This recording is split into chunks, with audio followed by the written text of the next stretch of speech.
Okay चलिए, अगर आपको लग रहा था कि मैं जो एंग्स थी मेरी वो बस वहीं तक लिमिटेड थी, तो नहीं, थोड़ी सी और सुनने की अब बारी आ गई है। और उसमें मैं एक चीज़ कहूँगा, बात सिर्फ इस चीज़ की नहीं है कि सैटरडे को काम करना है या फिर एक्सपायरी का क्या होगा। बात एक चीज़ और भी है यहाँ पर। बात क्या है वो? देखिए, जब भी मुहूर्त ट्रेड होती है उसमें हम कहते हैं कि मुहूर्त ट्रेड है, इसका कोई ट्रेंड से कोई लेना देना नहीं होता है। वो हर बार हम कहते हैं। आज तो पूरा दिन का ट्रेड का ट्रेंड से कोई लेना देना नहीं है। आज की इस ट्रेड को आप ये ना समझें कि किसी भी तरह का ट्रेंड निकल कर आ रहा है। क्यों? क्योंकि ना एफआईआई है ना डीआईआई है। तो आज तो सिर्फ हमारा डोमेस्टिक ट्रेडर है, उसके लिए मैदान खुला है आज इंटरडे ट्रेडर्स के लिए। एफआईआई होंगे लेकिन वॉल्यूम्स काफ़ी कम होंगे उनके। जो कंपल्सिव ट्रेडर हैं वो वहाँ से भी होंगे, ऐसा नहीं है कि वो वहाँ नहीं होंगे। लेकिन प्रॉब्लम क्या होगी? मार्केट का इक्विलिब्रियम क्या होता है? एचडीएफसी बैंक फॉर एग्जांपल, सामने 2 दिन से हम देख रहे हैं 8-8 हज़ार करोड़ की डेरिवेटिव सेलिंग हो रही है। एफआईआई बेच रहा है, सामने से डीआई खरीद रहा है उसको। यहाँ पे कहाँ से इक्विलिब्रियम मिलेगा? कौन बायर होगा, कौन सेलर होगा? जो 10-10 हज़ार करोड़ का वॉल्यूम हो रहा है, एकदम से आज वो वॉल्यूम कितना रह जाएगा एचडीएफसी बैंक में? तो उससे क्या इक्विलिब्रियम मिलेगा हमको? उसका बैंकेक्स की एक्सपायरी पे कितना इंपैक्ट होना चाहिए? ठीक है। और एक और चीज़, आज हो सकता है मिड कैप में बड़ी रैली हो, फील्ड डे होगा आज मिड कैप के लिए। जैसे मतलब यतिन भी बोल रहे थे कि आज शायद पीएसयूज में, रेलवे में, ऐसे स्टॉक्स में जो ट्रेडर्स के फेवरेट स्टॉक्स रहे हैं आज उसमें, क्योंकि बेचेगा कौन आज? मुझे लग रहा है आज कोई बेचने वाला तो होगा नहीं इन स्टॉक्स में। तो ये काफ़ी इंटरेस्टिंग होगा और मुझे लग रहा है कि आज बड़ी रैली यहाँ पर आशीष हो सकती है। लेकिन एक चीज़ मैं कह रहा हूँ फिर से, आज की ट्रेड्स को आज ही सेटल करके जाएं। प्लीज़ कैरी करने की गलती ना करें। क्यों? क्योंकि मंडे को हम बंद हैं, ग्लोबल मार्केट बंद नहीं है मंडे को। और ग्लोबल क्यूज़ ठीक है अभी के लिए सुधर गए हैं, लेकिन यू नेवर नो, मंडे को अगर चेंज हो जाएं। प्लस ट्यूसडे को हम फिन निफ्टी की एक्सपायरी होगी, हम आईसीआईसीआई बैंक के नंबर्स पर रिएक्ट कर रहे होंगे, बहुत कुछ होगा। तो कोई भी ट्रेड खुली छोड़ के जाना एक तरीके का गैम्बल होगा, तो इसके लिए ट्रेड लेकर ना जाएं। और एक चीज़, आज आपको 3 से 3.5 के बीच में फिन निफ्टी में एक अच्छी ट्रेड मिलेगी। फिन निफ्टी के ऑप्शंस, क्योंकि ट्यूसडे को एक्सपायर होंगे और ट्यूसडे को फिन निफ्टी रिएक्ट करेगा आईसीआईसीआई बैंक के नंबर्स पर। इसके लिए आज 3 to 3:30 फिन निफ्टी एक इंडेक्स होगा जिस पर आप फोकस करिए। कोशिश करेंगे हम कि वहाँ पर एक आपके लिए ट्रेड भी सजेस्ट की जाए, क्योंकि जैसा मैं कह रहा हूँ कि मंगलवार को फिन निफ्टी रिएक्ट करेगा आईसीआईसीआई बैंक के नंबर्स पर। और इसके लिए वो जो क्यू है वो काफ़ी इंपॉर्टेंट होने वाला है। आशीष भैया, आज के ट्रेड आज ही निपटा के जाएंगे हम लोग। और ये तो कई सारे सवालों के आपने जवाब दिए। कई सारे ट्विटर पे जब से अपडेट्स, कुछ सबके जहन में बहुत सारे सवाल हैं। बिल्कुल, तो एक काम करें, कुछ कुछ सवाल जो आए थे वो ले लेते हैं। हाँ, वो दिखाइए पहले, उसके बाद हर्षदा बगल में रेडी है। ग्लोबल संकेत जो बहुत से यूएस से क्यूज आ रहे हैं उस पर चलेंगे पहले, लेकिन ये सब तो होता रहता है।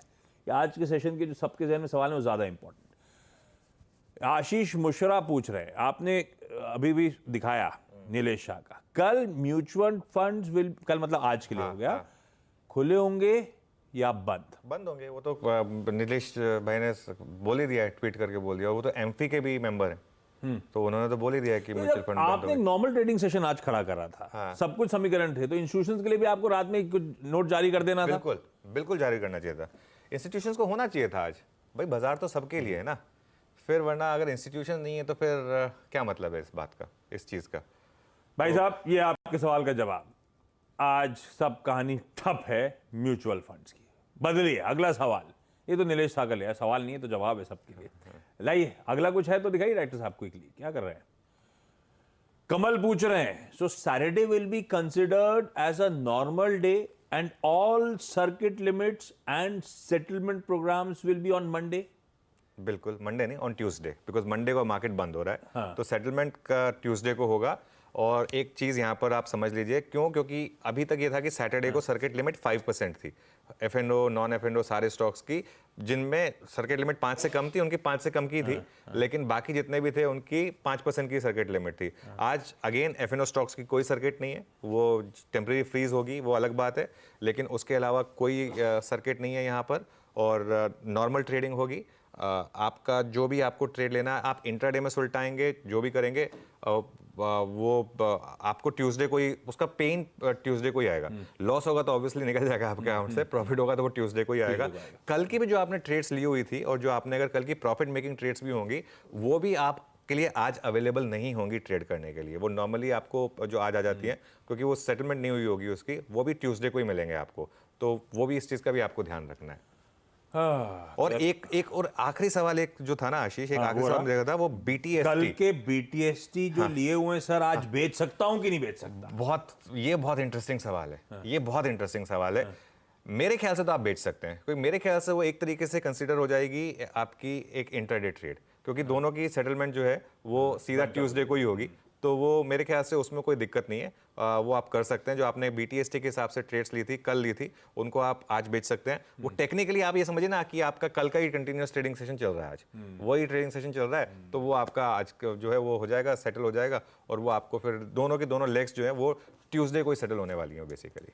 परफेक्ट। लीजिए भाई, जो जो इंटरेस्टिंग सवाल थे सब ले लिए। आप लोग भेजते रहिए, 9 बजे से पहले कोशिश करेंगे कि आपके जो सवाल आ रहे हैं, जो भी कंसर्न्स हैं आज के ट्रेडिंग सेशन की, वो हम लोग इसमें हाईलाइट करते चलें या उसको सुलझाते रहें। मैं पूछता रहूंगा, आप लोग जब जब भेजेंगे।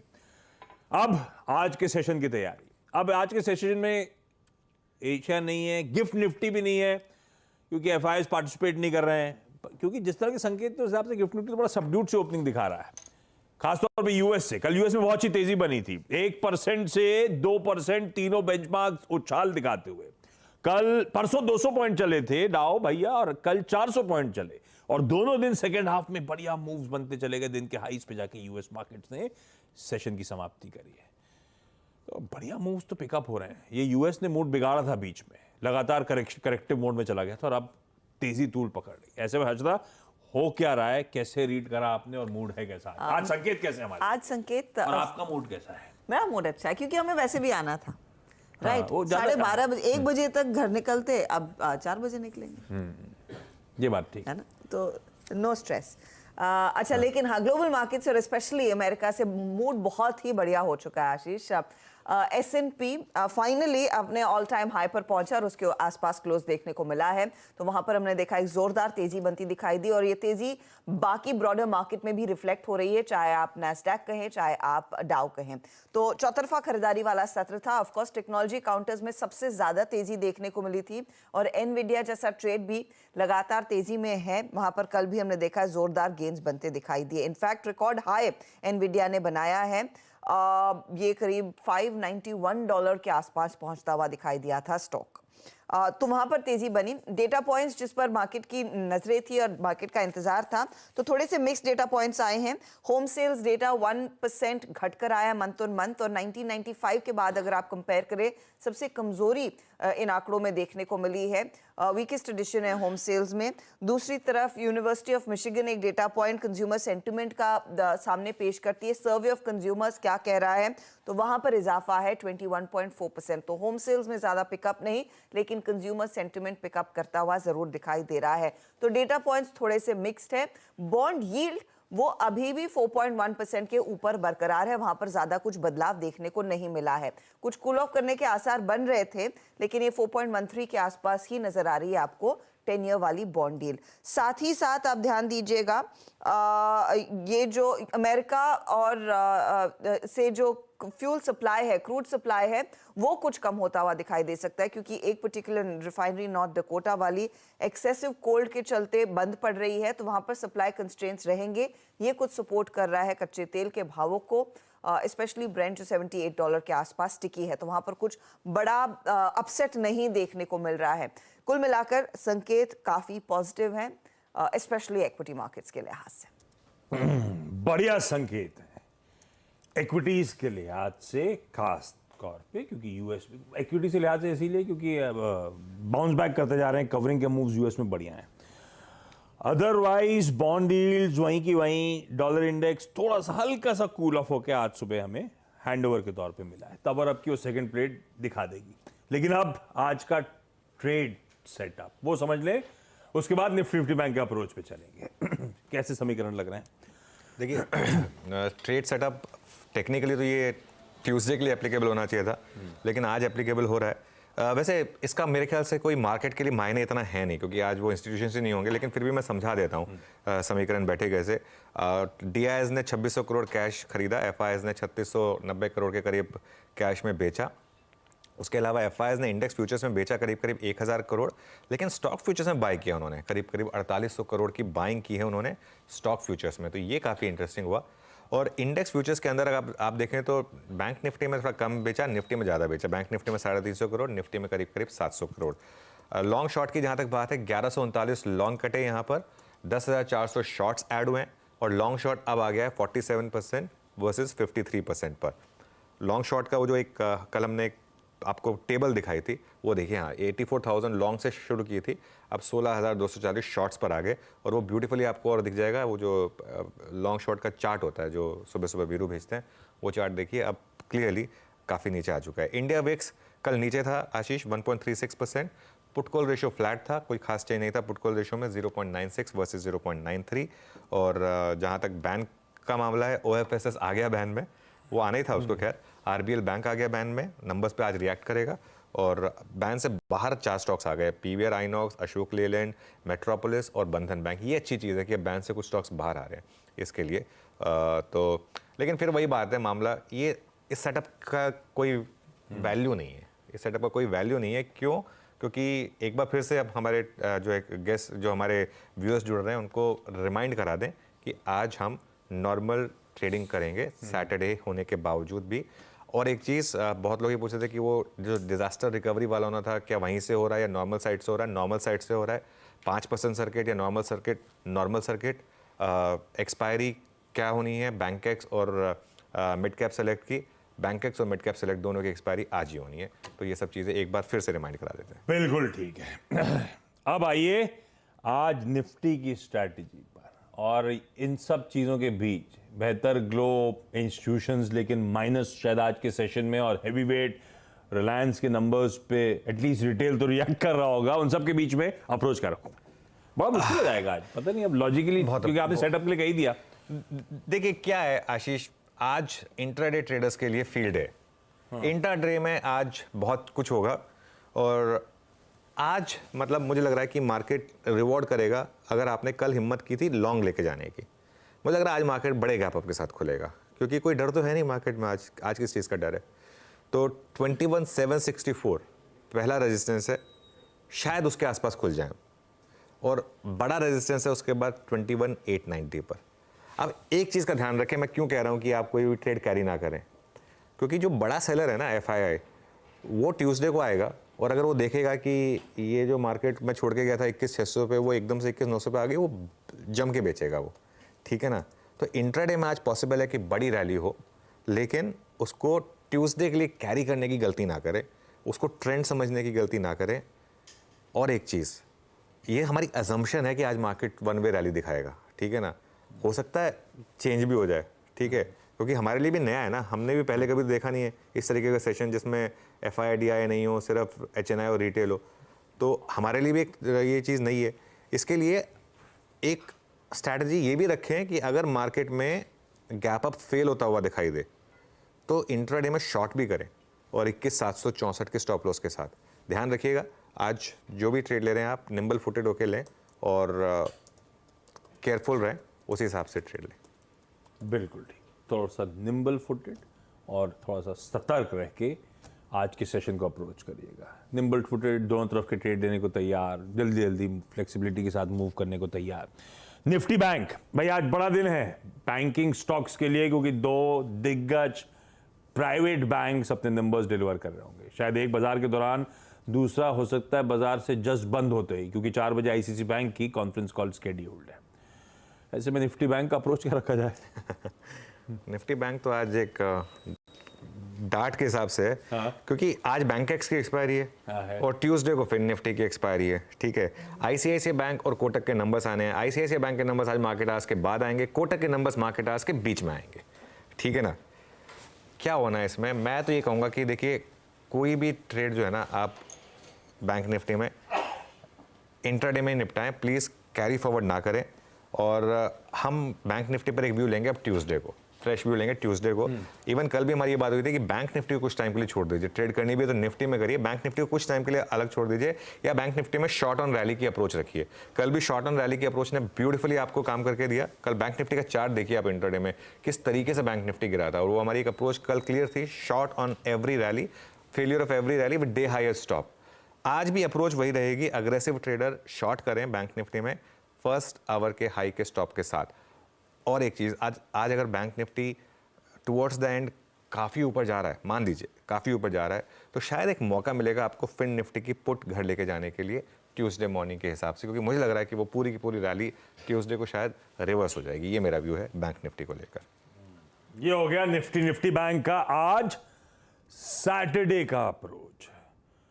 सीएनबीसी आवाज का पूरा पैनल रेडी हो रहा है, कुछ ही देर में पैनल के पास चलेंगे, पर पहले आज के बिग स्टॉक्स पे चर्चा। और बिग स्टॉक्स पे जाऊं उससे पहले एक इंटरेस्टिंग सा प्रोमो है, वो जरा प्ले आउट की डायरेक्टर साहब। आरती इंडस्ट्रीज का चार्ट देखिए, ये देखिए, ये बहुत ही मैसिव बेयर मार्केट से गया था और ये ट्रेंड लाइन देखिए, इस ट्रेंड लाइन पर अभी सपोर्ट ले रहा है और 3 ग्रीन बार्स ये बना चुका है। यहाँ पे रिस्क रिवॉर्ड जो है ना, वो आपका मेरे ख्याल से थोड़ा फेवर में है, अगर रीसेंट लो के हिसाब से अगर आप इस ट्रेड को लें तो। और एक साइन बन रहा है कि केमिकल्स में एक बॉटम बना है। ईयर ऑन ईयर नंबर्स में मत जाइए आप कहेंगे कि नहीं नंबर्स तो खराब ही ईयर ऑन ईयर, हाँ ठीक है, लेकिन पहले साइन है रिकवरी के। इकलौती केमिकल कंपनी है जिसने क्वार्टर ऑन क्वार्टर इंप्रूवमेंट दिखाई है और स्टॉक जो है वो काफ़ी लो पे है इस समय, अपने 52 वीक हाई से बहुत नीचे। जैसा मैं कह रहा हूँ, क्वार्टर ऑन क्वार्टर इंप्रूवमेंट दिखाने वाली इकलौती आपकी बड़ी केमिकल कंपनी है ये। और कुछ केमिकल स्टॉक्स में मुझे ट्रैक्शन दिख रहा है। चाइना फैक्टर मुझे वापस लग रहा है कि एक वापस आ रहा है। कॉल में सुन लें कि मैनेजमेंट क्या बोल रही है कि ये जो मार्जिन बढ़ा है 200 बेसिस पॉइंट, क्या मार्जिन बॉटम आउट हो गए हैं और क्या नंबर्स बॉटम आउट हो गए हैं। अगर मैनेजमेंट ने कोरॉबरेट कर दिया आपको, तो ये पोर्टफोलियो स्टॉक वापस बनने की तैयारी करेगा। सबसे पहले हमारी स्पॉटलाइट में हमने इसको लिया था 450 में, उसके बाद बिग स्टॉक्स में पिछले क्वार्टर में लिया था इसको हमने, जब इसके रिजल्ट्स आए थे, और पहला इंडिकेशन था कि एक इसके जो रिजल्ट्स थे उसमें इंप्रूवमेंट थे सीक्वेंशियली, तब हमने इसको रिविजिट किया था। और उसके बाद एक बात हुई थी कि यहाँ से अब ये स्टॉक आपको शायद एक अच्छा मोमेंटम देगा। और जब हमने केमिकल बास्केट बनाने की एक बात की थी, उसमें भी उस समय कहा था कि ये स्टॉक आपको बहुत बड़ा मुनाफा कमा के देने वाला है। एक तरफ था वो ओरेकल फाइनेंशियल, ऐसे ही पकड़ा था, और आरती इंडस्ट्रीज तो मुझे पहले भी मेंशन हुआ था, मुझे खासतौर पे पिछले बार के रिजल्ट्स पे दिन याद है। हम लोगों ने सीधा सौदा में एक्चुअली से लाल भी लिया था उस दिन, है ना। उसके बाद अच्छा वो 8 बजे इस तरह की चर्चा हुई थी कि इसको एक्चुअली सीक्वेंशली देखना चाहिए, और वहां से पिछले क्वार्टर के नंबर्स से अब तक के बीच में 50% के रिटर्न। बिल्कुल, ये है स्टॉक का आउटपरफॉर्मेंस, गजब रहा है। और इवन ओरेकल गजब रहा। बिल्कुल। और देखिए आशीष, मैं एक चीज बोलूं, मैं हमेशा बोलता हूं कि एक कॉल देना सिर्फ अलग चीज है, लेकिन आपको उसका रैशनल भी सबको अच्छे से समझाना चाहिए और ये बताना चाहिए कि क्यों आपने वो कॉल लिए। वही हमने ओरेकल के लिए किया था, और यही मैंने ओरेकल में इवन जब गैप अप के बाद में मैंने कहा था कि क्यों, मैंने बताया था कि क्यों वो उसके बावजूद वो चलेगा, क्योंकि वो ईपीएस जिस तरीके से फटा उसका, वो स्टॉक अपने आप सस्ता बन गया। आरती इंडस्ट्रीज के केस में भी बात सारी यही हुई थी कि वो क्वार्टर ऑन क्वार्टर जो इंप्रूवमेंट थी। और कभी भी एक चीज समझ लीजिए, कभी भी कोई अच्छी पेडिग्री के स्टॉक्स, अच्छी क्वालिटी के स्टॉक्स जब एक बड़ी बेयर मार्केट से बाहर निकलते हैं, तो उसके बाद उनमें नॉर्मली रैली 1-2 दिन में नहीं खत्म होती है। उसके बाद मार्केट उस रैली को ट्रस्ट करता है, और यही हुआ। और आरती इंडस्ट्रीज के केस में क्या हुआ, वो क्वार्टर ऑन क्वार्टर नंबर्स बहुत अच्छे आए, उसके बाद उन्होंने 2 बैक टू बैक और डील अनाउंस करी है 6000 करोड़ वाली रेवेन्यू पोटेंशियल वाली, ठीक है। तो क्लियरली एक इंडिकेशन दे रहा था, पिछला क्वार्टर एक इंडिकेशन दे रहा था कि सब कुछ बॉटम है। और इसलिए मैं एक और चीज़ बोलता हूँ लोगों को, क्यों आपको इस चीज़ में नहीं होना चाहिए कि मुझे बॉटम पकड़ना। फॉर एग्जाम्पल, जब हमने वो स्पॉटलाइट में 535 पे बात की थी एक बार, वो 535 वाला एक बार के लिए 460 भी गया, ठीक है ना। उसके बाद उसमें एक रैली आई। तो ये जरूरी नहीं है कि आप एकदम बॉटम पकड़े। कई बार अगर आप एकदम बॉटम ना भी पकड़ें, उससे पहले भी ले लें या उसके बाद में भी ले लें, तो कोई दिक्कत नहीं है, as long as you can identify कि बेयर मार्केट यहाँ पर खत्म हो रही है। और इसकी वजह से मैं इनफैक्ट बताऊँ, ये दो तो चलो ठीक है, ओरेकल और आरती, मैं तो अभी भी अपनी जो सबसे स्ट्रॉन्ग जो कॉल मानता हूँ वो लुपिन को मानता हूँ। मैं लिख रहा हूँ, हाँ, जितना ल्यूपिन पे कन्विक्शन आया था उस दिन कमेंट्री सुन के, वैसे ही कन्विक्शन आया था आरती पे उस दिन सीक्वेंशियल नंबर्स पे जो डिटेल्ड कमेंट्री थी। वो तो अगर ट्रेड करता होता तो मैंने पक्का उसमें पोजीशन बनाई होती। इस तरह कन्विक्शन था। एग्जैक्टली। तो ये इसी तरीके के कन्विक्शन की आपको जरूरत है जब अच्छी कंपनियां बेयर मार्केट से बाहर आ रही होती हैं। ये पॉइंट होता है कि क्यों आपको ऐसे स्टॉक्स चुनने चाहिए। वो रैशनल की अहमियत है, उससे कन्विक्शन बन गया था वाकई। आरती इंडस्ट्रीज गजब, ल्यूपिन गजब, ओरेकल मरा गया था। ऐसे तो झड़ी लगी हुई ऐसे स्टॉक्स की। लेकिन चलिए अब आप बता दें कि मनी कंट्रोल पर दिए गए विचार एक्सपर्ट्स के अपने निजी विचार होते हैं। वेबसाइट या मैनेजमेंट इसके लिए उत्तरदायी नहीं है। यूजर्स को मनी कंट्रोल की सलाह है कि कोई भी निवेश निर्णय लेने से पहले सर्टिफाइड एक्सपर्ट की सलाह लें।